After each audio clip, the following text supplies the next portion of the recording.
Des médecins sont venus ici il y a 1 an et nous avons fait des analyses de cheveux et ils sont revenus de la ville nous apporter les résultats.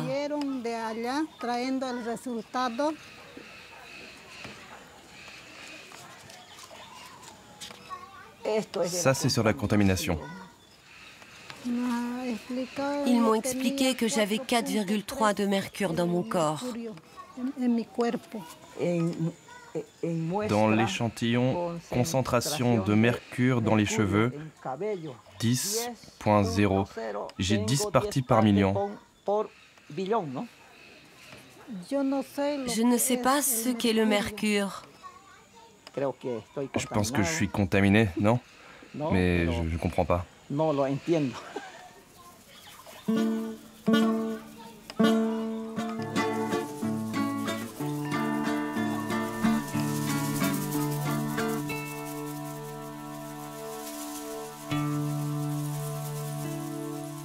Milton et Chita habitent à l'orée d'une des plus grandes réserves de biodiversité au monde, le parc national Madidi, situé au nord de La Paz, en Bolivie.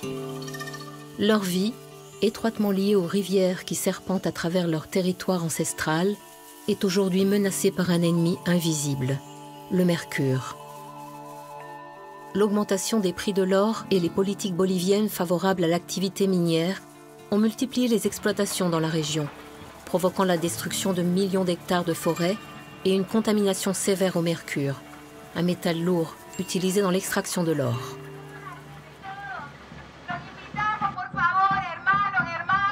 Nous vous invitons, s'il vous plaît, frères et sœurs, à vous joindre à nous, à cette marche. Une marche pour la défense de la vie, une marche pour la défense de l'Amazonie. Prenons soin de notre vie, prenons soin de notre terre, prenons soin de nos rivières, prenons soin de nos forêts, car sans elles, il n'y a pas d'avenir. Vive l'Amazonie, viva! Bienvenue en Bolivie! Les peuples autochtones subissent de graves conséquences du modèle économique extractiviste, tel que l'exploitation minière et l'agro-industrie, ce qui nous oblige à trouver des solutions immédiatement. Certains scientifiques ont prévenu que l'Amazonie avait atteint un point de non-retour, un point de bascule. Les peuples de l'Amazonie se réunissent pour protester contre l'extraction minière et dénoncer les dangers du mercure polluant leurs terres. Comme ici à Rurrenabaque en Bolivie, où 5 pays sont représentés. L'Équateur, la Colombie, le Brésil, la Bolivie et aussi la Guyane française.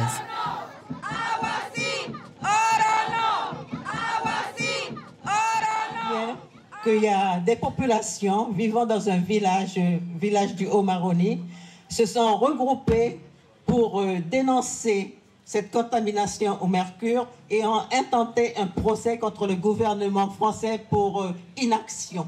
Merci pour votre écoute. Bien que nous sommes en Guyane française, soi-disant état de droit, nous avons tous le même problème parce que nous vivons en Amazonie. Merci. Nous devons défendre l'eau. Alors, en guise de message, cette petite chanson. L'être humain demande à la rivière et la rivière lui répond. Río, río, río, ¿a dónde vas? Río, río, río, ¿a dónde vas? El río le responde. Yo en mi carrera voy hacia el mar. Río, río, río, no volverás. Volver ya no puedo, nunca jamás. Volver ya no puedo, nunca jamás. À quelques kilomètres de Rurrenabaque, sur les rives du fleuve Beni, le village d'Eyiyokibo est habité par le peuple Ese-Eja. Lucio et les siens vivent depuis longtemps de la pêche, de la chasse et de la cueillette le long des affluents de la rivière. Autrefois nomades, ils sont aujourd'hui confinés dans des habitations précaires et font partie des plus touchés par la contamination au mercure. 81 familles vivent ici. 500 habitants et 168 enfants. C'est comme ça que nous vivons.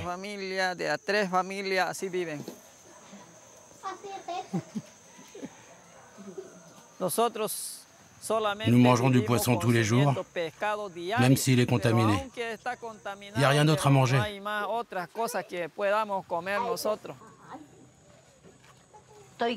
Je cuisine du poisson séché. C'est comme ça qu'on le prépare, avec de la banane verte. On ne peut pas le manger, ce poisson. C'est ce qu'ils disent. Il y a du mercure là-dedans. Maman, j'ai faim. Nos grands-parents ont toujours été pêcheurs. Et nous, on mange du poisson depuis notre enfance. Les enfants consomment le poisson que nous pêchons. Ils ont des problèmes mentaux. Il y a des enfants sous-alimentés, avec différentes maladies. Avant, nos enfants n'étaient pas malades. Maintenant, ils naissent comme ça, malades. Nous, on ne peut pas arrêter de manger du poisson. C'est ça le problème. On ne peut pas réduire la pollution que nous avons dans notre corps. Et ça, c'est à cause du mercure. Avant, quand j'étais en bonne santé, quand je marchais, j'étais pêcheur.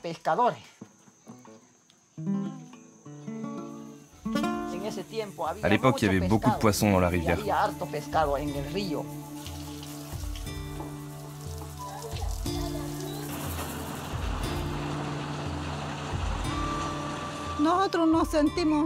Nous sommes très inquiets et nous ne savons pas comment nous soigner. Je me demande ce qui va m'arriver, à moi, à mes enfants, à mes petits-enfants. Ils vont souffrir encore plus que nous. C'est ce qui me préoccupe. C'est ce que je ressens au fond de mon cœur.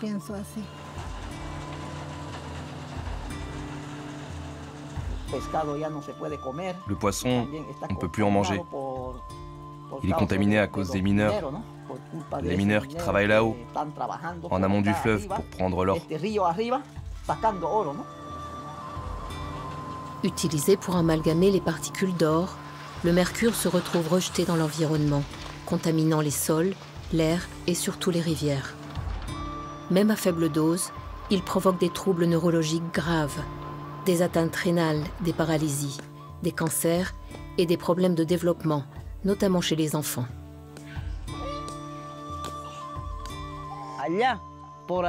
Là-bas, près des sources, c'est là qu'ils travaillent. Il y a beaucoup de grosses machines et c'est ça qui nous cause un problème à nous ici. C'est pourquoi nos poissons et nous-mêmes sommes contaminés. Nous avons tous fait des tests, les enfants, les femmes. Nous nous sentons lourds parce que nous sommes remplis de métal. Dans le nord de La Paz, des dizaines de compagnies étrangères, principalement chinoises, colombiennes et brésiliennes, exploitent l'or bolivien de manière illégale. Elles dissimulent leurs opérations en s'associant à des coopératives minières locales qui leur reversent jusqu'à 75% des profits. D'immenses fosses sont creusées aux abords du fleuve pour récupérer les sédiments aurifères, comme ici à Tomachi, où l'agriculture traditionnelle disparaît.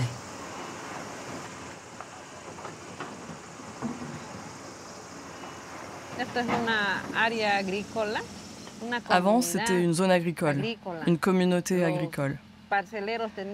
Les fermiers avaient leurs plantations de cacao, de bananes, et les gens vivaient de ça.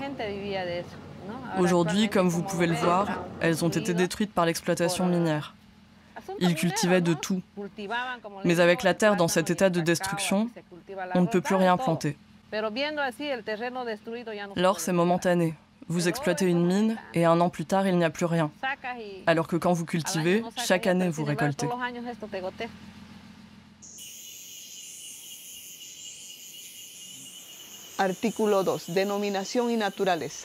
Article 2, nom et nature. L'association des femmes est née sous le nom de l'Association de femmes indigènes Uchupiamona pour l'enfance et les femmes et sous l'acronyme Omnium. Et c'est une association civile à but non lucratif. Elle est basée dans notre municipalité, plus précisément dans le village de San José de Uchupiamonas et alentours. Elle est composée de femmes qui vivent dans cette communauté. Nous soulignons que cette association a développé des activités pour le bien-être des enfants, des femmes et des familles de sa communauté. Vous souhaitez ajouter quelque chose? Changer le mot communauté? Communauté ou peuple? Peuple. Nous sommes plus qu'une communauté, nous sommes un peuple. Comme ça, ils tiendront compte de nous. Je m'appelle Ruth Alipas Koki. J'appartiens au peuple indigène Uchupiamona. Nous nous trouvons sur mon territoire, dans le parc national Madidi, au bord du département de La Paz. C'est l'une des régions amazoniennes de la Bolivie. La Bolivie, du fait d'être au centre de l'Amérique du Sud, est soumise à toutes sortes de menaces. C'est-à-dire que tous les plans qui peuvent être faits en Amérique du Sud vont avoir un impact sur la Bolivie. Cette zone qu'ils ont déjà détruite ici, Teoponte, toute cette région, ils l'ont déjà dévastée. Maintenant, ils se déplacent ailleurs. Ils entrent ici, par exemple. Vous pouvez donc voir qu'ils descendent par ici, par Apollo, par Ichiamas, de sorte que notre territoire que vous voyez là est en fait totalement encerclé par l'exploitation minière. On va à la fosse pour travailler avec les grues. On va laver l'or. Pendant les rares moments où les machines s'arrêtent, des habitants s'improvisent orpailleurs pour récupérer les résidus d'or, des miettes qui échappent aux grandes exploitations. Au plus bas de la hiérarchie minière, ils sont soumis à des conditions de travail difficiles, dangereuses et parfois inhumaines. Ils campent près des fosses, sous des abris de fortune.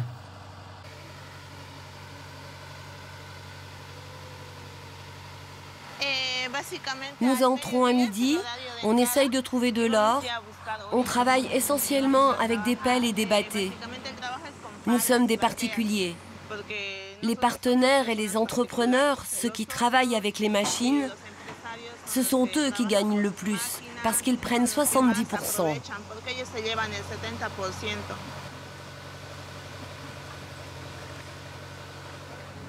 Et nous, qui sommes boliviens, nous sommes ceux qui en profitons le moins, parce qu'ils ne nous donnent rien.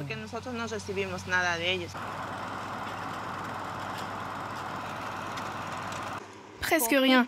Il y a une semaine, il y en avait. Maintenant, il n'y en a presque plus. Même pas de quoi se nourrir.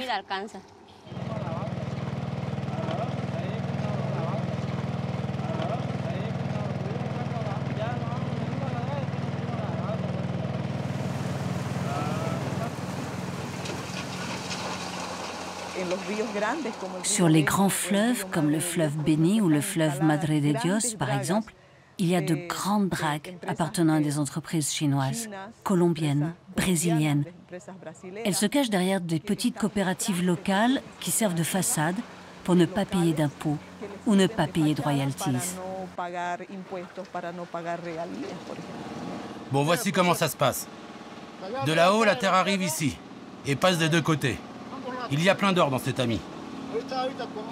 Et c'est dans ces bassins qu'on les lave. Ce sable, c'est ce qui reste à la fin. Le minéral, il est ici. C'est là qu'on va mettre du mercure et le mélanger. On met le sable là-dedans avec le mercure et on remue. Et le sable ressort agglutiné à l'or. L'or se concentre autour du mercure. Et après, on doit faire brûler le mercure. Et il reste l'or. Sur ces plateformes fluviales, les travailleurs sont souvent issus de communautés locales.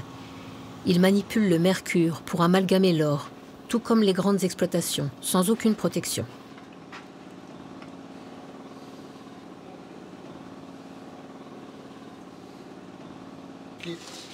On l'utilise pour traiter l'or. Bien sûr, c'est un peu nocif quand on le brûle. Il faut se protéger ou mieux s'éloigner quand on le brûle. On avale la fumée et la fumée est mauvaise pour les poumons. Avec le temps, on s'affaiblit et on meurt. C'est un peu risqué, mais c'est comme ça.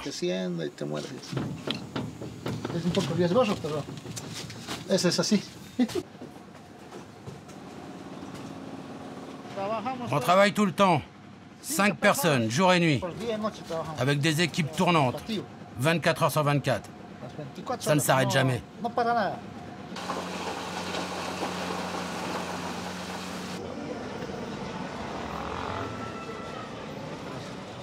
C'est à La Paz, à plus de 200 km des sites miniers, que le mercure est vendu.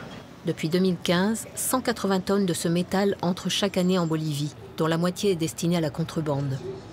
L'État ne contrôle ni les importations, ni le commerce, ni l'utilisation de ce mercure, facilitant ainsi son trafic illégal vers d'autres pays. Les autorités compétentes ont systématiquement refusé de répondre à nos questions.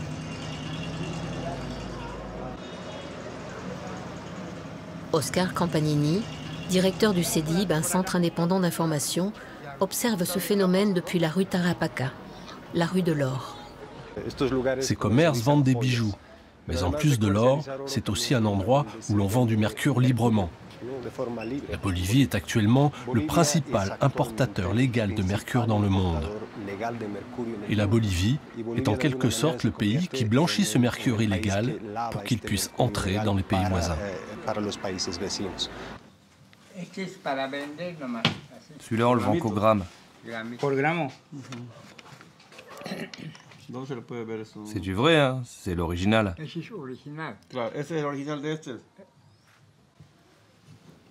Et on en vend en coopérative. Combien ça coûte? Le prix 2600 pesos. Mais là où nous sommes, c'est aussi un endroit où on achète de l'or aux mineurs. Ils viennent ici vendre l'amalgame d'or. Comme vous pouvez le voir, il y a des cheminées par lesquelles toutes les vapeurs s'échappent quand l'amalgame d'or et de mercure est brûlé. Et ensuite, ils commercialisent l'or.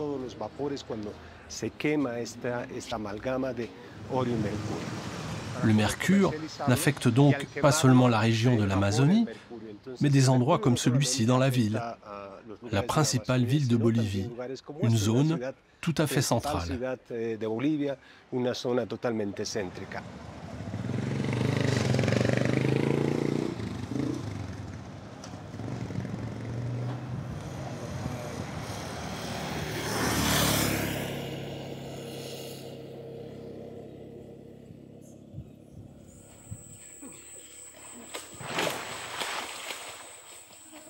Mais s'ils exploitent l'or de nos fleuves, alors ils utilisent du mercure. Quel est notre niveau de contamination? Il fallait donc faire des études sur la pollution. En 2023, une étude a révélé que 75% des habitants des 36 communautés autochtones du bassin du Beni présentaient des taux de mercure dans les cheveux largement supérieurs aux normes autorisées. Chaque jour, les médecins du centre sanitaire de Portachuelo constatent impuissants l'étendue du problème. Aucun traitement n'existe. Les peuples Takana et Eseja sont parmi les plus touchés. Nous travaillons ici depuis des années, dans cette communauté d'indigènes Takana et Eseja. En aidant là où nous le pouvons, en travaillant avec ce que nous avons, en faisant ce qu'on peut. C'est notre réalité.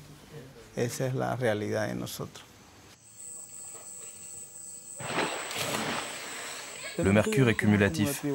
Au début, c'est le poisson qui est contaminé par le mercure. C'est la première chose qui va rentrer par la bouche. Puis, de la bouche à l'estomac, et l'estomac, c'est l'endroit où il va s'accumuler le plus. Et de là, il va être absorbé par le sang aussi. Chez les enfants, ça provoque des diarrhées, des vomissements, de la fièvre, et aussi des maux de tête. C'est ça, la contamination que les mineurs provoquent. Et beaucoup de gens dans nos communautés ont été effrayés de voir les résultats que nous avions. Parfois jusqu'à 14 parties par million de notre organisme, alors que l'OMS dit que le maximum qu'on peut tolérer, c'est une partie par million. Nous, les médecins, nous nous faisons une idée du diagnostic à partir des symptômes et des signes que le patient nous signale et que nous étudions.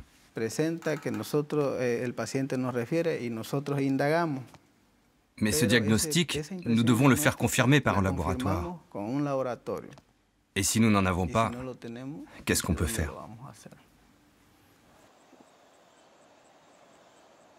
Nous ne buvons pas l'or. Nous ne mangeons pas l'or. Et chaque être humain, chaque être vivant a besoin d'eau, d'oxygène et de nourriture. Et c'est justement ça que l'or nous enlève. Face à la catastrophe sanitaire et au manque d'eau potable dont souffre son village, Ruth a mobilisé les femmes de sa communauté. Elles récupèrent d'anciens puits abandonnés afin de ne plus dépendre de la rivière contaminée. En ce moment, nous n'avons pas d'eau dans le village. Les robinets sont secs. C'est pour cela que nous voulons résoudre nous-mêmes le problème de l'eau.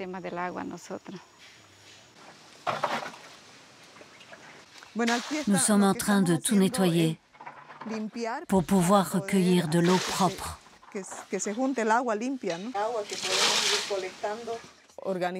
Il faut s'organiser pour résoudre les problèmes. C'est essentiel dans une communauté. Toute seule, nous ne pouvons peut-être pas agir. Mais si on s'organise, on est plus forte. Regardez votre diversité, regardez votre motivation. Depuis que vous vous êtes organisés, combien vous vous êtes renforcés en travaillant ensemble.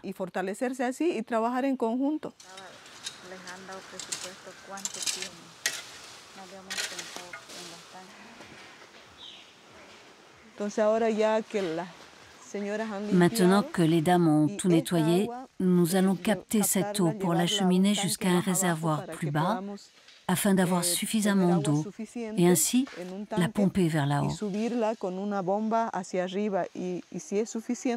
Et s'il y en a assez, nous pourrons la raccorder au réseau du village parce que l'eau se fait de plus en plus rare, surtout pendant la saison sèche.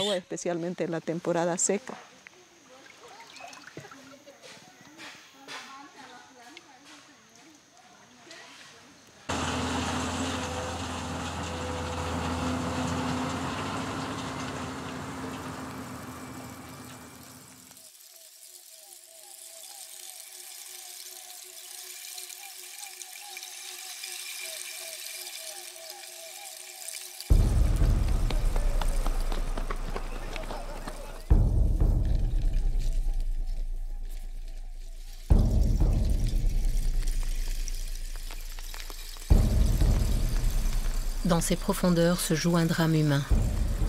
Les damnés de l'or, poussés par la misère et l'espoir d'une vie meilleure, fouillent la terre et les pierres à la recherche de la moindre paillette. Armés de simples outils, immergés jusqu'à la taille dans une eau boueuse et contaminée par le mercure qui ronge leur peau et leur vie, ils affrontent des éboulements fréquents. À chaque descente, ils risquent leur existence.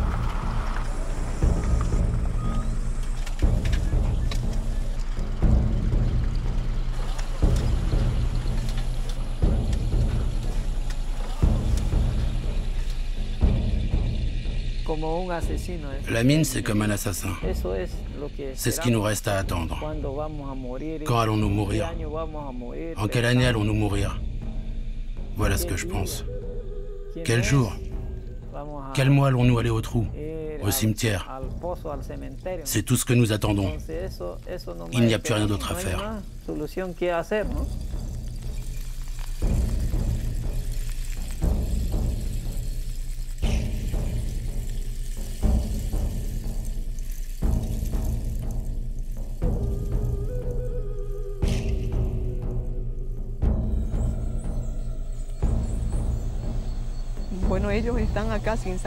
Ils sont ici sans savoir ce qui se passe, sans savoir que la rivière où ils vont boire de l'eau est contaminée par le mercure.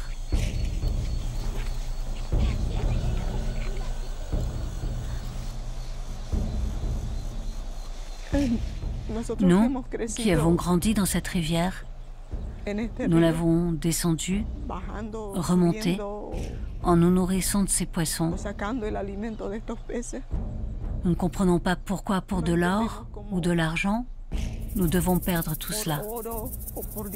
Mais le plus terrible, c'est que nous perdons la vie de nombreuses personnes innocentes.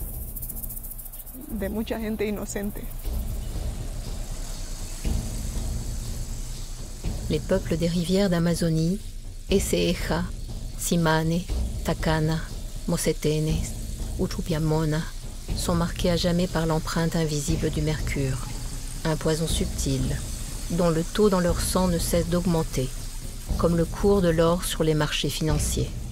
Une mort silencieuse serpente désormais dans leurs veines, comme le fleuve qui les nourrit.